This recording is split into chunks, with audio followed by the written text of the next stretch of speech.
comptais suivre était le suivant. Donc je vais m'attacher un peu, je vais rentrer un peu plus dans le formalisme, sur l'effet Zeeman et enfin sur les applications, essentiellement. Voilà. Donc là on va aller assez vite, tout a été dit. Donc juste pour décrire une onde qui se propage suivant l'axe Z par ses deux composantes, suivant deux axes arbitraires. Et une onde générale, ça sera compté comme ça, en ramenant un peu les origines pour une onde cohérente à une même à 0 par exemple.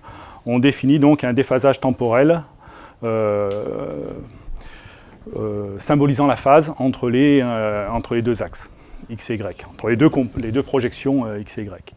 Et donc, effectivement, si ce déphasage vaut un multiple de pi, eh ben, on montre que la proportionnalité entre les deux composantes est constante, et donc on a une direction qui est du plan de polarisation, donc donnée par l'orientation vecteur champ électrique, qui est toujours la même, donc on appelle ça la polarisation linéaire.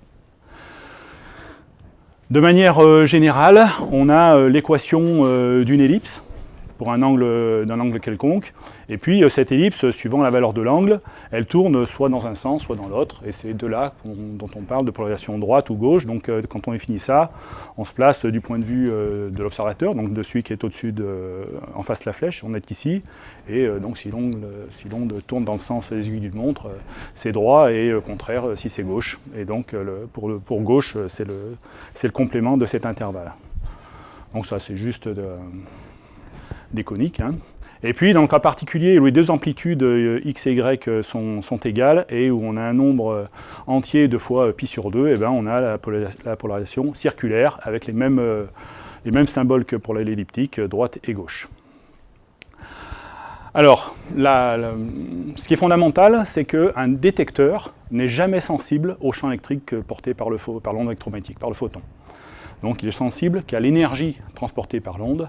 Et donc, quand on décompose le vecteur champ électrique, ce qu'il faut savoir, c'est que le détecteur il est sensible uniquement à cette quantité, ce qu'on appelle l'intensité de la lumière. Donc, à partir donc là, on a deux vecteurs. À partir des formules mathématiques, ça donne deux vecteurs dont un est transposé un ligne, et donc on peut décrire le produit de ces deux vecteurs comme un produit, comme une matrice de 2. Et dans cette matrice de 2, seuls les éléments diagonaux sont réels, et donc seuls ceux-là sont observables. Et vous reconnaissez que c'est le carré, la somme des deux, c'est le carré de I, de l'intensité qu'on mesure. Voilà. Donc il existe deux grandes façons de représenter la polarisation de manière géométrique. Alors, un qui est relativement peu utilisé en astronomie, c'est le formalisme de Jones, qui est très utile dans le cas où le rayonnement que l'on reçoit, que largement le taux de polarisation courant que l'on peut mesurer. Et donc, il y a un autre formalisme qui est basé sur une découverte de M. Stokes, à la fin du XIXe siècle, qui a montré que, en faisant des mesures suivant ces différentes polarisations ici, eh ben, on pouvait remonter à la caractérisation complète de la polarisation de la lumière. Et alors là, vous voyez, F1, F2, c'est la polarisation horizontale, verticale. La même chose, F3, F4, incliné à 45 degrés, et puis circulaire, droite et gauche. Donc c'était les fameux S1, S2, S3, S4, S5, S6 qui étaient décrits dans le transparent de Christian. Donc il suffit de faire une combinaison de ces mesures pour remonter à tous les paramètres qui caractérisent la polarisation de la lumière. Voilà, alors donc ces paramètres de Stokes reprennent les éléments de la matrice de cohérence qu'on a vu tout à l'heure, avec une savante combinaison linéaire. Ici il y a un petit i juste parce que c'est purement imaginaire, donc pour repasser en réel. Et voilà ce que représente donc ces éléments IQUV du formalisme de Stokes. Et donc le i, vous reconnaissez donc la somme des deux projections au carré sur les deux axes. Voilà, donc V, c'est la polarisation circulaire, qui peut être droite ou gauche, c'est pas très important, et Q et U représentent l'intensité de la polarisation linéaire, qui est séparée de 45 degrés, donc suivant ce qu'on a vu sur le transparent d'avant, entre ces deux-là. Voilà. Bon, et puis, ça c'est juste pour définir le taux de polarisation, mais Christian en a parlé, c'est pas très important. Et puis on peut toujours faire la somme d'une lumière entièrement polarisée et une lumière une lumière non polarisée pour avoir la lumière partiellement polarisée. Bon. Alors, on va s'attacher un peu plus aux causes physiques de cette polarisation. Alors, il y a deux grandes causes. Alors, la première, et on l'a évoqué tout à l'heure à travers le bleu du ciel, c'est la polarisation par diffusion sur des particules, alors relais, tout ce que vous voulez. Et ça donne lieu à de la polarisation donc linéaire. Et donc, il y a la deuxième grande famille, c'est la polarisation par action d'un champ magnétique, qui peut éventuellement donner de la polarisation linéaire, enfin qui donne systématiquement la polarisation linéaire, mais aussi, surtout, la polarisation circulaire, parce que l'amplitude, aussi, c'est facilement 10 fois plus que la polarisation linéaire. Donc c'est essentiellement cette partie qui est utilisée en circulaire. Bon, ça, je ne reviens pas sur la diffusion du noyau électromagnétique sur un dipôle, sur un couple noyau-électron. Et on définit le taux de polarisation par cette quantité-là, où alpha, c'est l'angle que fait la lumière qui rebondit sur ce fameux dipôle en direction de l'observateur. Et quand cet angle vaut 90 degrés, eh ben, la lumière est 100% polarisée. D'accord ? Donc si vous vous mettez à 90 degrés du soleil, ce que vous recevez, c'est uniquement c'est 100% polarisé. Voilà. Et donc c'est un aspect géométrique avec cet aspect angulaire. Et cet aspect géométrique permet de remonter d'une part à la géométrie des diffuseurs, l'orientation, leur taille, et également à leur répartition autour de l'étoile. Donc pour ça, il suffit de faire des mesures en polarisation linéaire.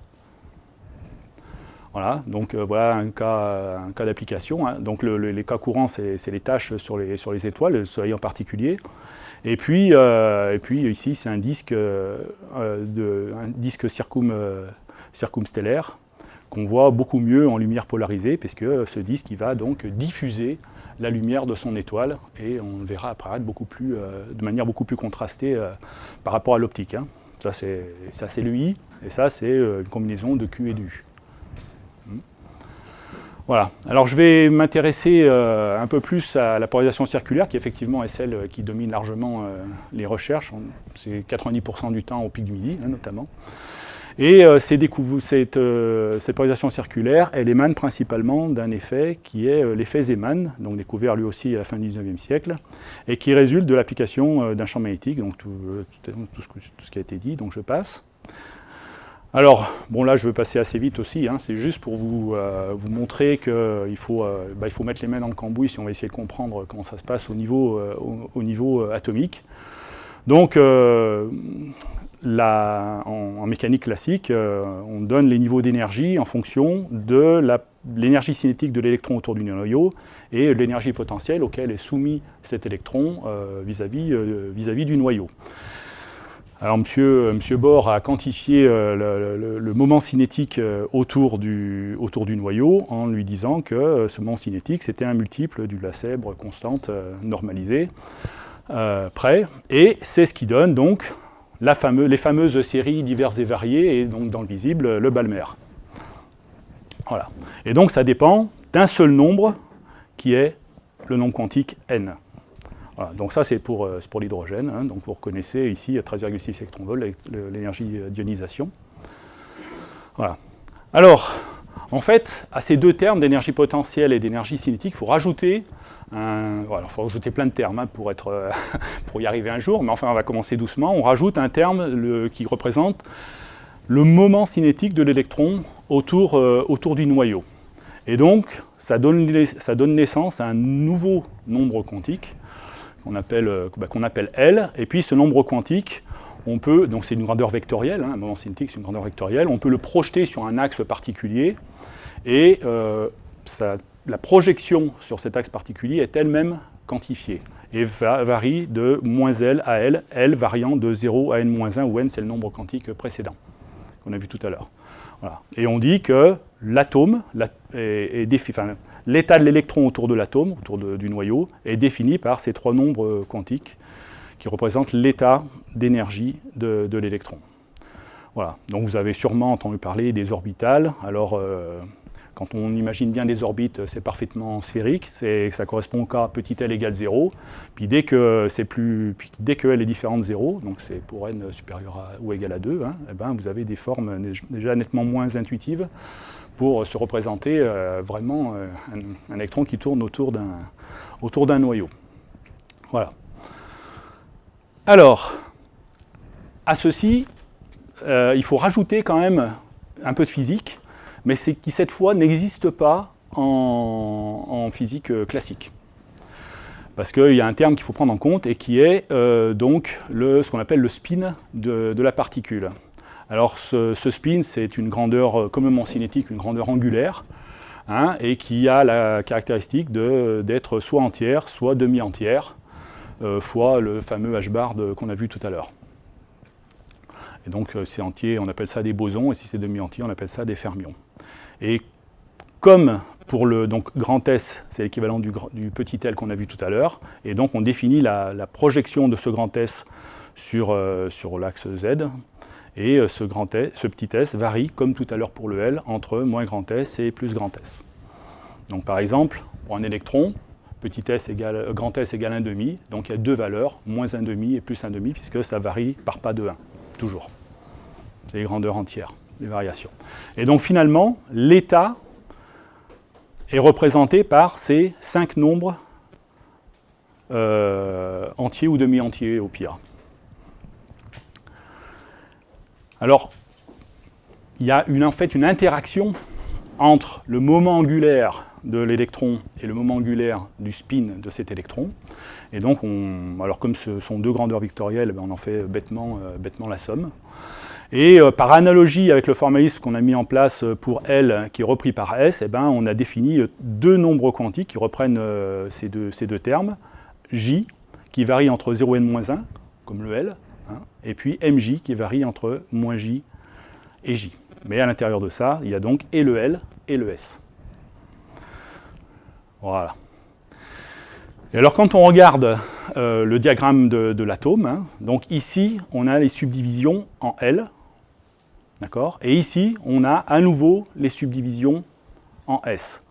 Donc pour un niveau, bon, je sais pas ce que c'est, ça c'est n égale 1 par exemple, ou n égale 2 plutôt, vous pouvez avoir 4 niveaux qui émergent.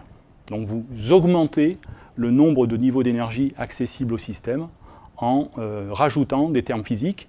On ne les rajoute pas pour le plaisir, on les rajoute parce que c'est physique, pour essayer de comprendre comment ça se passe. Et donc l'état de la polarisation est décrit donc par N, J et Mj. Mais vous voyez que dans la subdivision des niveaux qui sont ici, Mj n'apparaît pas. On dit que le niveau est dégénéré. D'accord ? Il est caractérisé non pas par trois nombres quantiques, N, J et Mj, mais seulement par Nj. Et alors, quand on rajoute un champ magnétique à tout ceci, il faut encore rajouter un terme pour la comptabilisation de l'énergie, un terme qui prend en compte le moment magnétique de la structure électron-noyau, plus, multiplié vectoriellement par le champ magnétique local. Donc c'est un terme qui est proportionnel à J. Je me suis trompé là, c'est L plus S là, pardon. Donc l'équivalent de J. Où le facteur de proportionnalité est ce qu'on appelle le magnéton de Bohr, qui est donc une combinaison de constantes fondamentales. Voilà. Alors là, il y a deux régimes. Donc vous avez un terme d'énergie qui comprend beaucoup de termes. Hein. Je répète, l'énergie cinétique, l'énergie potentielle électrostatique, la force centrifuge avec le moment cinétique, et puis le couplage spin-orbite avec le spin de l'électron. Bon. Donc on rajoute une force magnétique. Si cette force magnétique est assez élevée, il faut traiter de façon complète le problème. Assez élevé, ça veut dire au-delà de la dizaine de kilogauss, typiquement. Et on appelle ça l'effet Paschen-Bach. Alors pour la majeure partie des étoiles qui nous intéressent, on peut traiter ça comme une perturbation, et à ce moment-là, on arrive à ce qu'on appelle l'effet Zeeman. Voilà, donc l'effet Zeeman introduit une levée de cette dégénérescence des différents niveaux d'énergie qui, cette fois, sont répertoriés par N, J et Mj. Donc on va avoir une subdivision de ces niveaux d'énergie. Donc il y a un facteur de proportionnalité entre les différents niveaux associés pour un J donné aux différents Mj qui le composent, par ce célèbre facteur de Landé dont vous avez déjà entendu parler, donc qui est caractéristique des nombres quantiques des niveaux, du niveau électronique. Et donc ça, c'est une constante fondamentale indépendante de l'atome. Voilà. Et donc, en fait, ce à quoi on s'intéresse, c'est la transition entre deux niveaux. Et donc, le facteur de Landé devient un facteur de Landé effectif, puisqu'il faut combiner les caractéristiques des deux niveaux en question. Alors, ce n'est pas toutes les transitions qui sont permises. Et si tout n'est pas autorisé, c'est pour une raison bien simple, c'est qu'en physique, en général, on aime bien conserver certaines quantités. Et parmi ces quantités, il y a le moment angulaire. Et quand on va absorber ou émettre un photon, le photon lui-même, il a un spin, notamment, qui est un moment angulaire comme un autre. Et pour le photon, alors le photon, son nombre quantique, c'est 1, donc il a deux valeurs possibles, moins 1 et 1 quand on projette. Et donc, il faut avoir uniquement des transitions entières, déjà. Donc, c'est jamais entre un niveau 1,5 et un niveau 2, par exemple.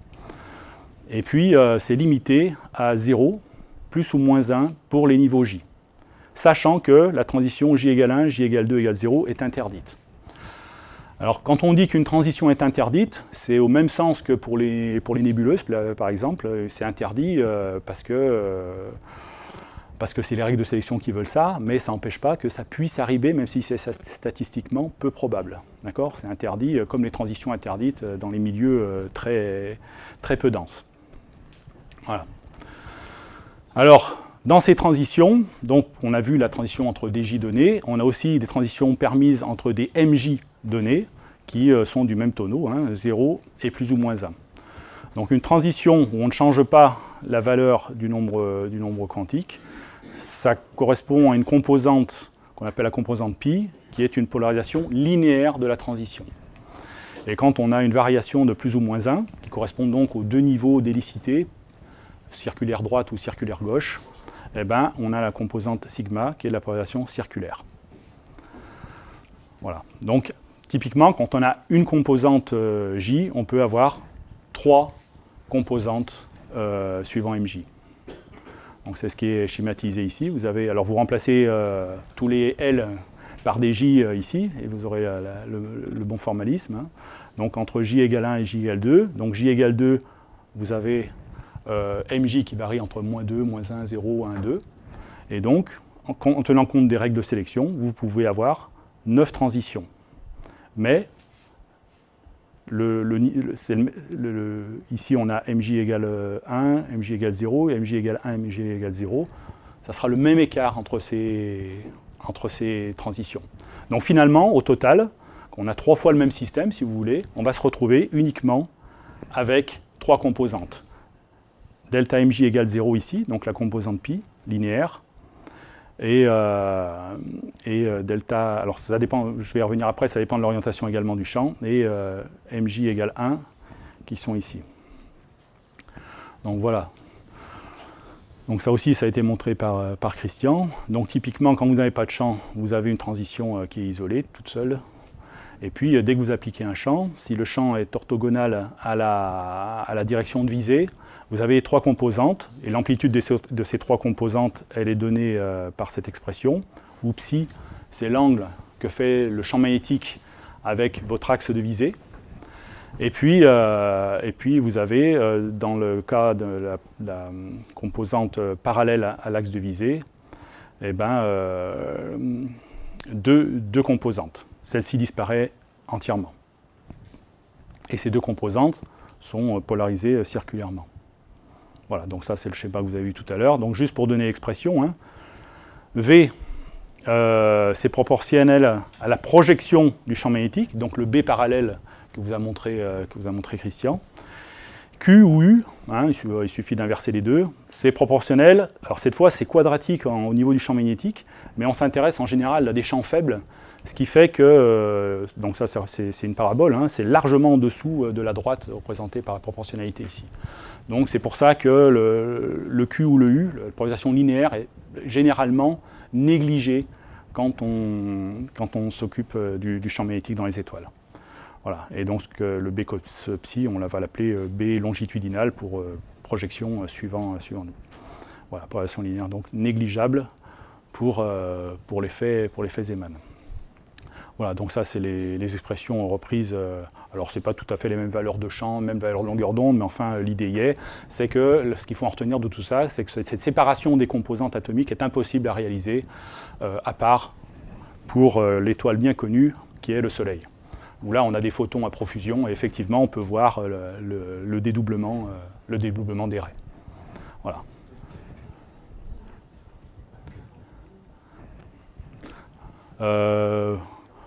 Oui, c'est peut-être 40 000, oui.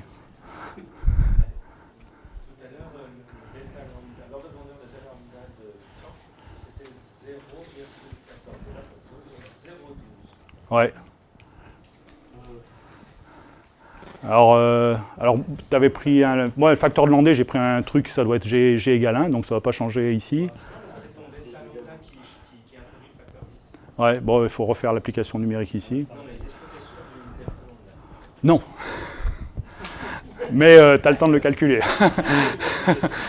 Enfin, ce qu'il faut retenir de ça, c'est pas la valeur du delta lambda, c'est de dire que c'est impossible quasiment à voir. Ouais, je vais totalement. Christian, est-ce que tu es sûr de ton delta lambda? Oui, je crois, mais je ne veux pas. Mais tu fais le calcul, hein. Fais le calcul, ouais.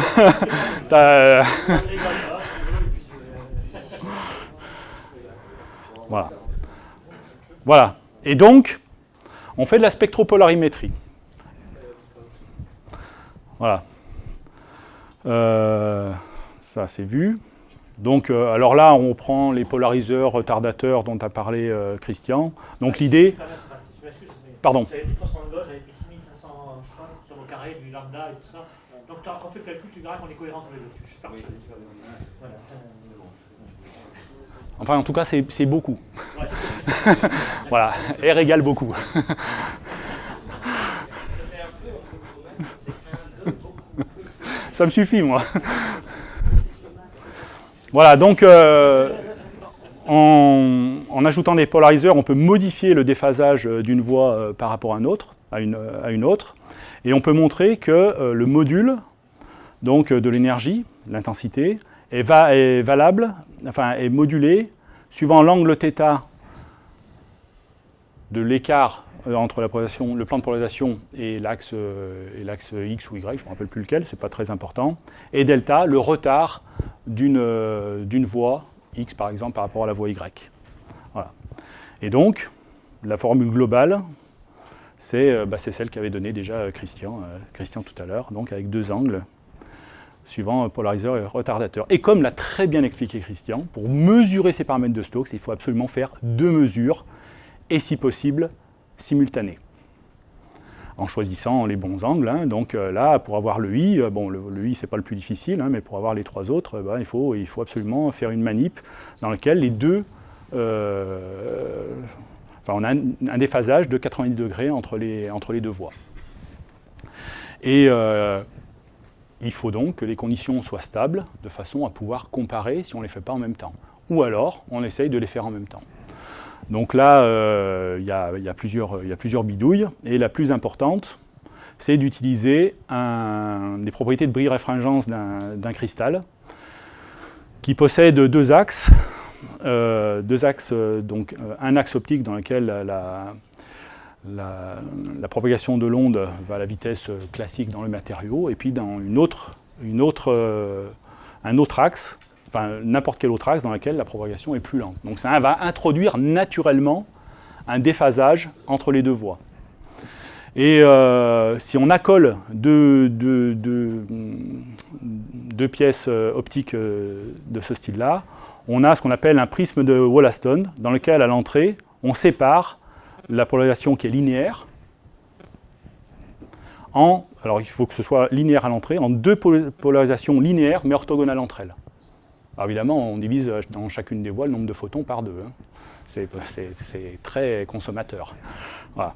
Mais c'est la seule façon, pour l'instant, de pouvoir avoir simultanément les deux voies de façon à pas être pris par le temps. Surtout que les temps de pause, effectivement, sont très longs.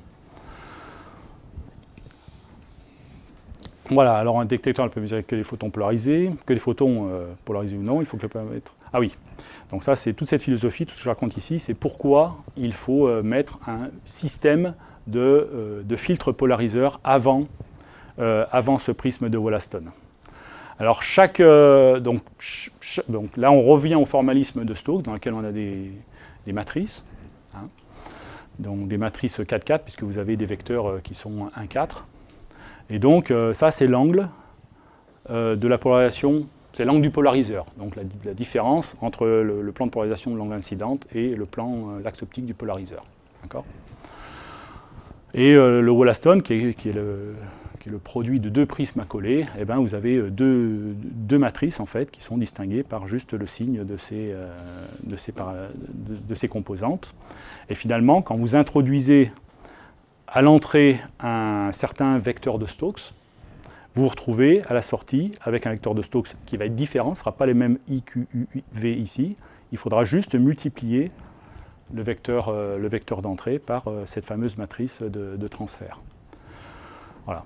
Et en particulier, à l'issue du Wollaston, vous voyez bien que vous avez deux faisceaux qui ne comprennent que la polarisation linéaire. Soit Q ou U, ce n'est pas grave, mais il n'y a plus le V. Donc ça veut dire qu'il faut absolument transformer les photons qui sont de polarisation circulaire en photons de polarisation linéaire, si on veut utiliser ce montage optique. Voilà. Alors pour ça, on utilise des lames demi ou quart d'onde, donc qui introduisent un déphasage de la quantité relative à lambda sur 4 ou lambda sur 2. Donc leurs matrices de transfert sont relativement simples. Et là, par exemple, si l'axe de polariseur fait un axe 0 avec ce qui arrive, le vecteur de Stokes en sortie, alors à l'entrée, il est IQV, à la sortie, c'est IQV moins U. Vous avez fait monter le V à la place du U. D'accord ? Et puis, alors vous pourrez en utiliser plusieurs pour arriver à le faire monter ici, parce que ce qu'on mesure, c'est uniquement cette ligne. Hein, le vecteur de Stokes, tout ça, c'est de la polarisation immesurable. Donc ce qu'il faut, c'est que les QUV, les remonter par le jeu de lames jusqu'à ce niveau-là. Voilà, donc une lame demi-onde. Alors là, vous voyez que ça ne fait pas grand-chose. Alors ça dépend de l'angle à chaque fois, hein, la matrice est ce qu'elle est. Et donc, en fonction de l'angle, vous pouvez changer la polarisation. Ça, c'est pour être sûr de ce qu'on va mesurer à la sortie. Et finalement, le polarimètre d'Espadon-Narval est constitué d'un polariseur demi-onde, ici, qui peut tourner. Donc lui, il permet de changer le signe, de faire monter la polarisation et de changer son signe. Une lame quart d'onde, qui permet de transformer le linéaire en circulaire, et puis, donc qui elle est fixe, et puis un deuxième polariseur qui permet là encore de changer les signes. Et enfin, donc là vous êtes sûr qu'à la fin ici vous avez que du linéaire, hein, puisque vous avez tout fait pour donc cette pièce là transformer le circulaire en linéaire. Donc ici vous êtes sûr que vous avez que du linéaire et au niveau du I. D'accord ? Parce que vous êtes débrouillé pour trouver les bons angles pour arriver à mesurer l'état de polarisation qui vous va bien et que vous mélangez avec le I. Ici, vous avez le Wollaston, et ici, donc, vous avez une fibre optique qui est en fait double pour avoir les deux signaux de polarisation orthogonaux à la sortie du prisme de Wollaston. Donc, alors concrètement, voilà comment ça se passe. Ça, c'est donc là, il y a la bonnette du télescope. Donc, ça, c'est le polarimètre de Narval, hein, ou d'Espadon, c'est le même. Donc, vous avez une roue qui est le polariseur demi-onde, qui est à ce niveau-là, le polariseur quart d'onde, qui ne bouge pas, et à nouveau, un polariseur demi-onde qui peut tourner, avant le Wollaston qui est injecté ensuite dans la fibre. Voilà. Et évidemment, alors pour des raisons de symétrie, chaque fois, on a vu tout à l'heure, chaque fois qu'il y a de la diffusion, ça induisait de la polarisation, même si c'est que linéaire, il ne faut pas. Donc c'est placé tout ça au foyer casse-grain, c'est le mieux, et de très loin, au foyer casse-grain d'un télescope. Voilà. Et finalement, en sortie, alors c'est pas très sexy, mais voilà ce que vous voyez. Donc vous avez des raies en absorption, un peu partout. Donc c'est un spectre échelle, donc je crois que la longueur d'onde elle part du bleu jusqu'au rouge ici, donc il y a une quarantaine d'ordres. Et puis chaque, vous voyez que c'est dédoublé, et là on a le signal I plus une composante qu'on a étudiée polarisée orthogonalement, et puis ici dans l'autre, eh ben, la même chose mais polarisée orthogonalement à la première, donc parallèlement. D'accord ? Et donc c'est la combinaison de ces faisceaux qui va donner la mesure de la polarisation. Donc, vous avez vu qu'on avait 4 pièces optiques au total, 2 lames demi-onde, au milieu une quart d'onde, et ensuite le Wollaston. Donc il suffit de faire le produit matriciel, et puis ensuite il faut juste se creuser un peu la tête pour trouver les meilleurs angles, pour faire remonter, alors par exemple ici c'est le V, donc pour avoir I plus V ou I moins V, vous avez la première lame demi-onde, à 0 degré, lame quart d'onde qui elle ne bouge jamais parce qu'elle est fixe, 0 degré, la troisième à 67,5, le Wollaston lui ne bouge jamais en fait, est à 0 degré, et vous mesurez donc sur la voie orthogonale et la voie perpendiculaire, soit I plus V, soit I moins V, les deux états de polarisation orthogonaux. Et puis, pour être sûr que votre mesure n'est pas entachée d'erreur, eh ben, vous tournez vos rhomboèdres, les filtres polariseurs, de 90 degrés, de façon à pouvoir inverser le signe de la polarisation. D'accord ? Et vous faites ça, vous faites la manip jusqu'à 4 fois, parce que vous voulez aussi décaler sur le CCD, inverser les deux voies sur lesquelles le I plus V ou I moins V tape, pour être sûr qu'on aura une réponse homogène quand on fera la mesure. Donc chaque mesure nécessite 4 sous-mesures. C'est automatisé ça ? Oui, bien sûr. Non, il n'y a rien à faire. Tout ça, c'est automatisé. Voilà. Et donc, à la sortie du Wollaston, on a la composante I plus Q, I moins Q, I plus V, I moins V, enfin bref, dans laquelle on a rajouté oui ce qui nous intéresse, les deux composantes orthogonales. Et ben ensuite, il suffit juste de faire la tambouille pour pouvoir récupérer les deux signaux, donc on définit ces deux paramètres. Alors tout ça aussi c'est automatisé, c'est une routine développée par Jean-François Donati il y a quelque temps déjà, qui fait ça très très bien, automatiquement, et donc qui permet de mixer les 4 poses de façon à en extraire le meilleur signal possible. Voilà. Et donc, on définit un paramètre R puissance 4 qui est en fait le rapport du I plus V sur I moins V, le tout puissance 4, qu'on inverse. Et on a donc le paramètre de Stokes normalisé comme étant R-1 sur R plus 1. Voilà. Alors, comme l'a dit également Christian, pour mesurer correctement le V au premier ordre, on intègre le signal polarimétrie et si c'est propre, ça doit être 0.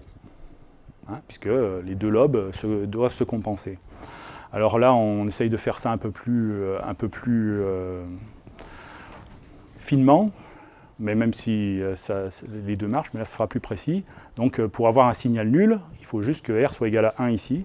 Donc, on se débrouille pour trouver des combinaisons de poses un peu de la même façon que les R1 et R2 ici, de façon à pouvoir calculer un R égale 1, ce qui définit ce qu'on appelle un signal nul, N, qui est lui aussi normalisé à I, de toute façon, et qui sont, donc en théorie, enfin en pratique même, il y a 2 signaux théoriquement nuls qui sont calculés simultanément par le logiciel LibreEsprit à partir des poses et des sous-poses de Narval. Alors, en théorie, ces signaux doivent être rigoureusement identiques, et s'ils ne le sont pas, c'est qu'il y a un problème, soit lié à l'objet, qui peut avoir varié pendant le temps de pause, soit lié à l'état du ciel, soit lié à la stabilité instrumentale, soit lié à des problèmes instrumentaux. Donc ça permet de mettre un petit warning sur ce qu'on est censé mesurer. Voilà, alors parmi les gros problèmes de la mesure, c'est la contamination d'une voie de polarisation par une autre. Ce qu'on appelle le crosstalk. Donc, alors j'ai oublié de le montrer, je suis désolé.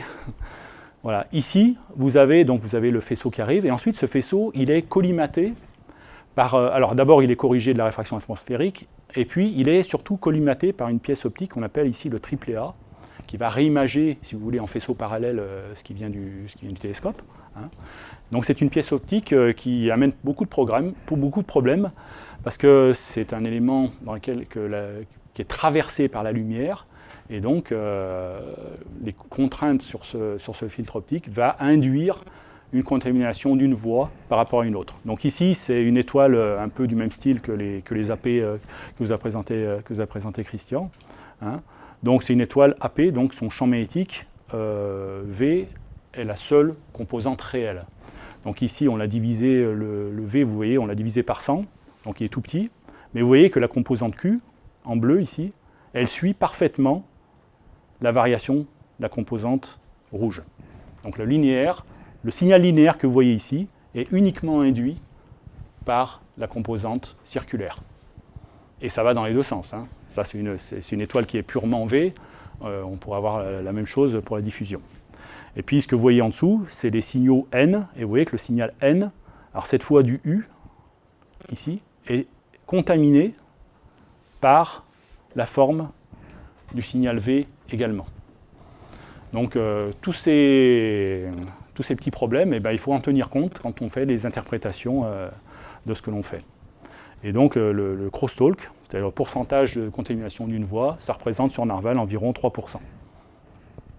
Ce qui n'est pas négligeable. Hein. Donc, il faut en tenir compte.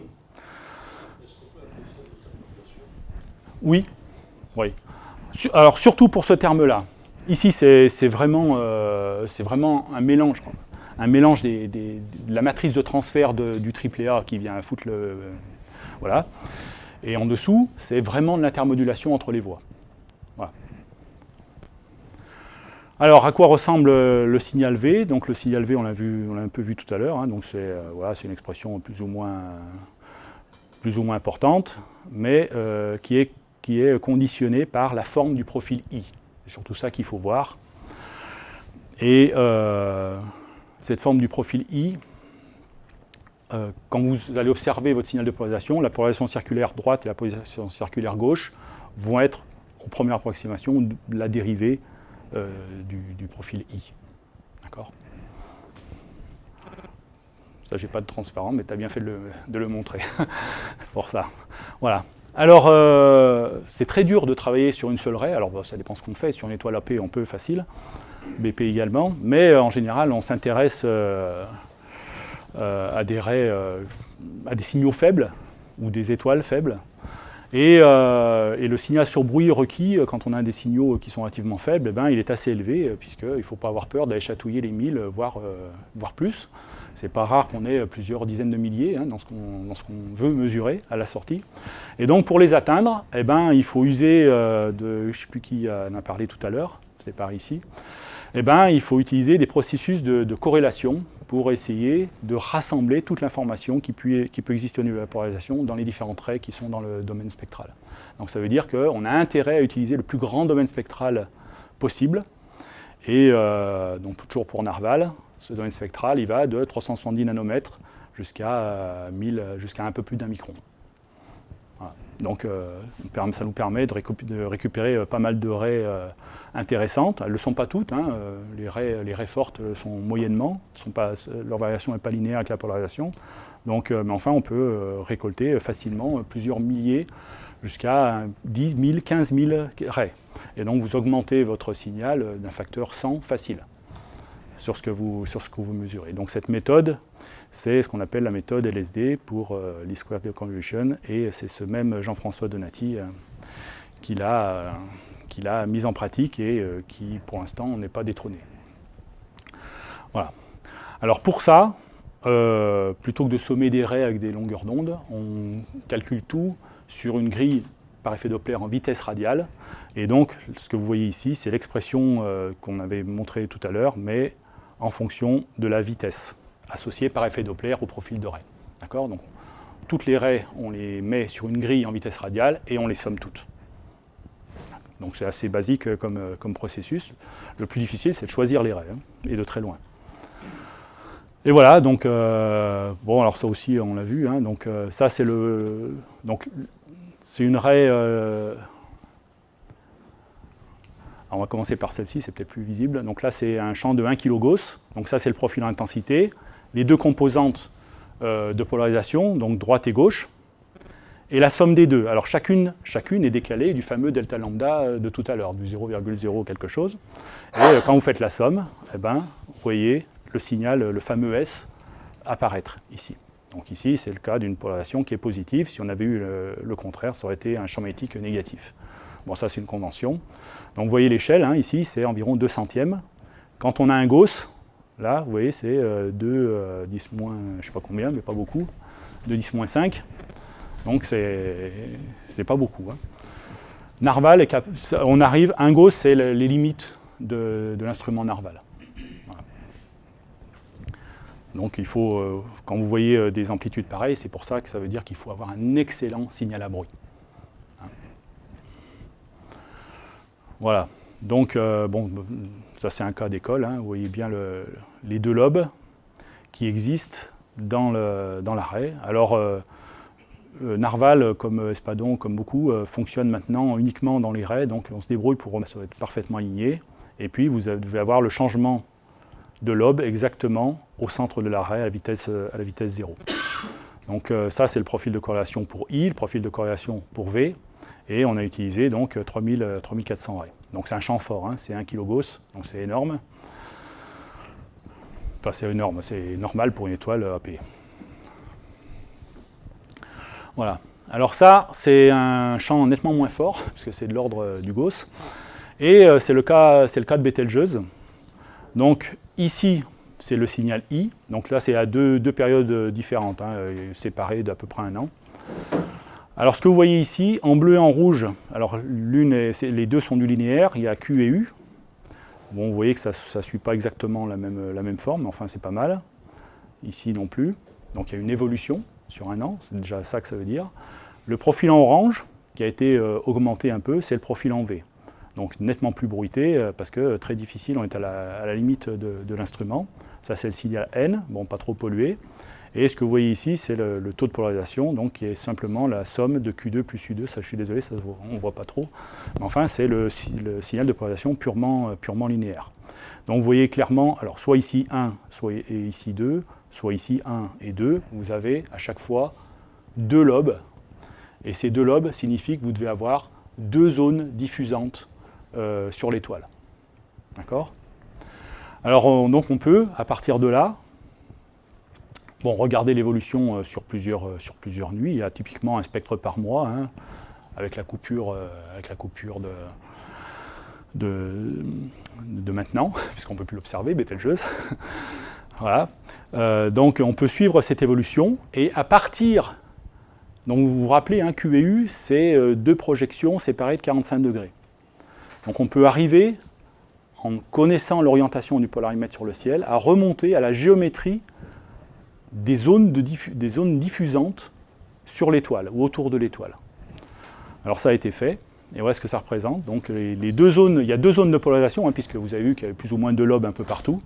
Et ces 2 zones de polarisation sont situées sur le limbe. Alors c'est tout à fait normal que ce soit proche du limbe, hein, parce qu'il faut que ce soit diffusant. Tout à l'heure, c'est le fameux 90 degrés qu'il nous faut.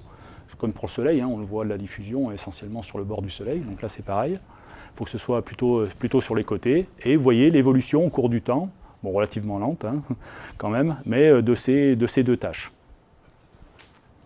Voilà.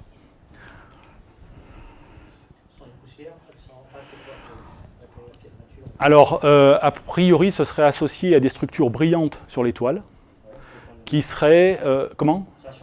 Sur la surface, ou légèrement au-dessus de la surface, comme s'il y avait des geysers de matière, donc il y a des énormes cellules convectives qui ramènent de la matière chaude, et ça serait la montée de cette matière chaude à la surface de l'étoile, qui diffuserait la lumière, davantage que dans les parties sombres. Voilà. Alors ça, c'était en I, et voilà ce qu'on peut faire en V. Donc pareil, toujours pour Betelgeuse, hein, on voit très clairement qu'il y a un changement de polarité. Là, on a un champ positif, vous avez le pic plus qui est avant le pic moins. Ici, vous avez le pic moins avant le pic plus. Donc vous avez un changement de polarité, un peu comme ce que vous a montré Christian sur les AP. À nouveau un changement de polarité, à nouveau un changement. Donc il y a des choses qui se passent. Hein. Là, il doit y avoir un spectre par an, c'est écrit en tout petit, je n'arrive pas trop à lire, mais disons que c'est entre 6 mois et 1 an entre deux pauses. Donc le signal I, lui, ne présente pas de caractéristiques particulières, mais aussi au niveau de la polarisation, ça bouge pas mal. Et donc on peut essayer, là encore, de remonter à la distribution, cette fois du champ magnétique, à la surface de Betelgeuse. Et surtout, ça nous permet d'avoir des indices sur quelle est l'origine de cette polarisation, de ce champ magnétique sur Bételgeuse. Et alors dans le Soleil, le champ magnétique, c'est l'origine, c'est la dynamo. Là, ça serait la dynamo, mais non pas dû à la rotation de l'étoile, parce qu'elle fait un tour sur elle-même en 15 ans à peu près, mais plutôt à la rotation des cellules convectives qui prennent une bonne partie de l'enveloppe de l'étoile. Voilà, donc il y a eu beaucoup de surprises, donc des naines M4, des naines rouges, donc a priori qui ont des enveloppes totalement convectives, donc dans lesquelles on devrait s'attendre à avoir un champ n'importe comment, puisque ça tourne dans tous les sens. Et en fait, on a quelque chose de parfaitement régulier et dipolaire, et puis quelque chose là aussi d'inattendu, une étoile de type B. Donc dans ces étoiles-là, elles tournent vite, mais a priori, elles ne peuvent pas générer par effet dynamo, enfin c'est sûr, elles ne peuvent pas générer par effet dynamo de champ magnétique. Et vous voyez qu'au contraire, là, le champ magnétique qui est détecté est très complexe. Donc voilà, beaucoup de surprises auxquelles on s'attendait peu. Et voilà, j'ai fini. Je suis désolé, je suis allé un peu vite, mais comme Christian avait largement débroussaillé.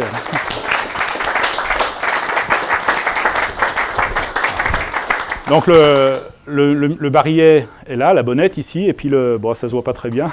Le polarimètre, vous avez 2 caissons électroniques de chaque côté, le polarimètre est au milieu, donc juste vraiment à l'arrière du télescope. Une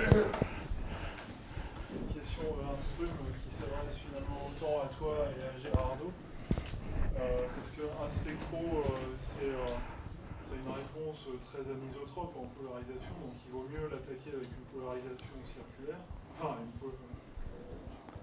quelque chose de non polarisé. Or, ce que tu mets à l'entrée de la fibre, c'est très polarisé. Oui. Donc hier, on a vu que la fibre elle avait finalement une mémoire de certaines choses. Mais pas de toute la polarisation. Est-ce que ça se caractérise? Parce que je crois qu'on peut acheter des fibres en maintien de polarisation, j'en ai jamais utilisé, je ne connais pas ça. Mais dans quelle mesure la fibre, par exemple, si elle faisait 5 cm, dans quelle mesure elle maintiendrait la polarisation? Si elle fait 30 mètres, je suppose qu'elle la brouille complètement, mais est-ce qu'il y a quelque chose qui caractérise le brouillage en polarisation d'une fibre? Oui, bon, d'abord, une fibre multimode, c'est l'un des éléments les plus efficaces pour détruire la polarisation. Voilà, donc ce qui arrive au détecteur, ce n'est pas du tout polarisé déjà. Ouais.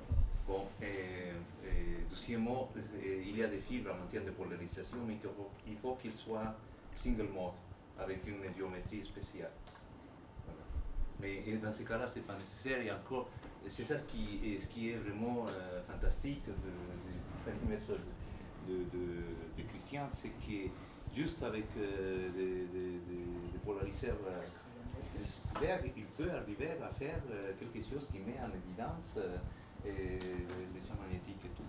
Parce que exactement, nous on est habitués à avoir des systèmes extrêmement complexes pour regarder simultanément les 2 polarisations.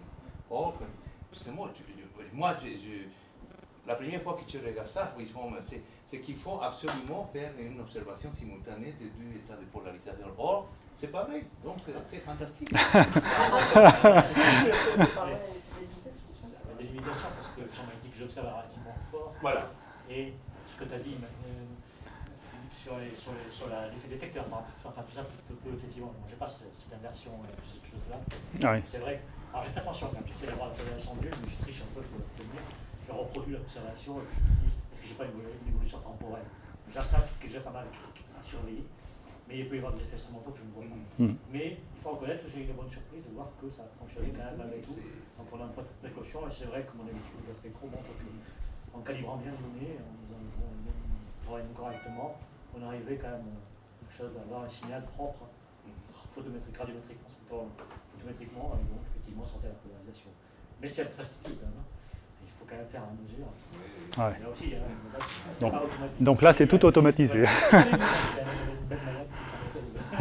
Oui, parce que ça, d'un seul coup, vous avez toute l'information. Ah oui, on lance la pause et ça, les polarimètres tournent automatiquement du bon angle. Il y a ce qu'il faut.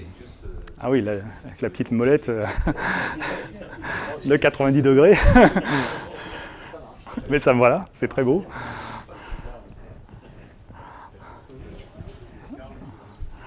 C'est rapide, si je comprends bien grâce à ce procédé, on peut non seulement on peut donner l'endroit exact sur la surface de l'étoile, non, ça se passe.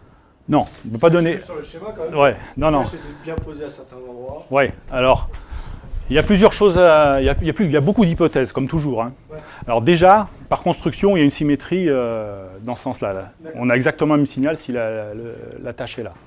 Ensuite, la distance au centre est totalement arbitraire.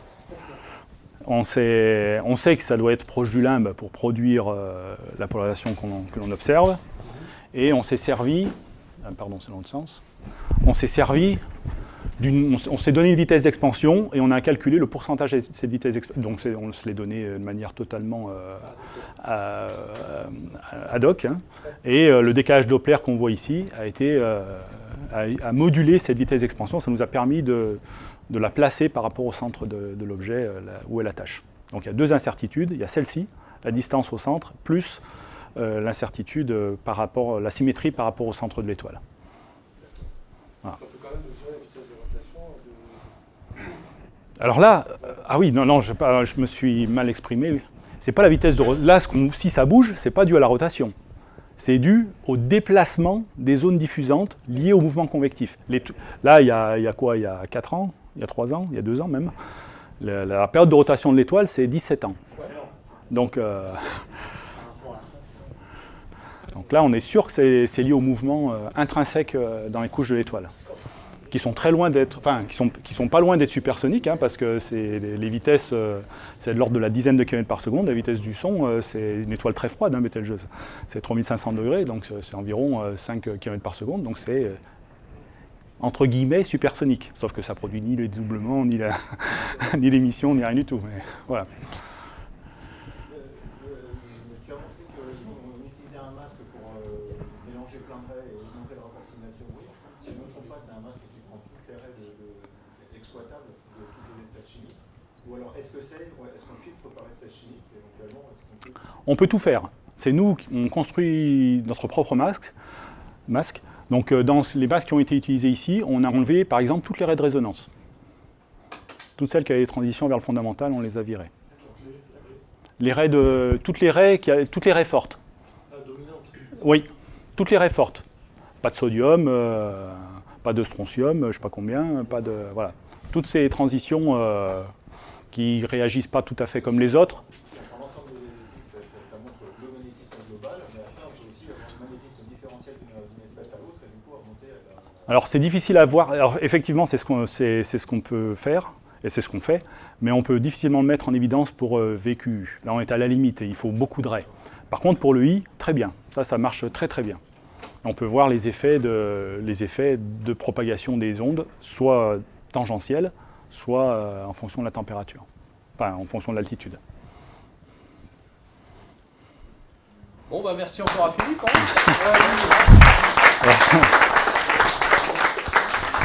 Alors en guise de conclusion, pour terminer donc le week-end,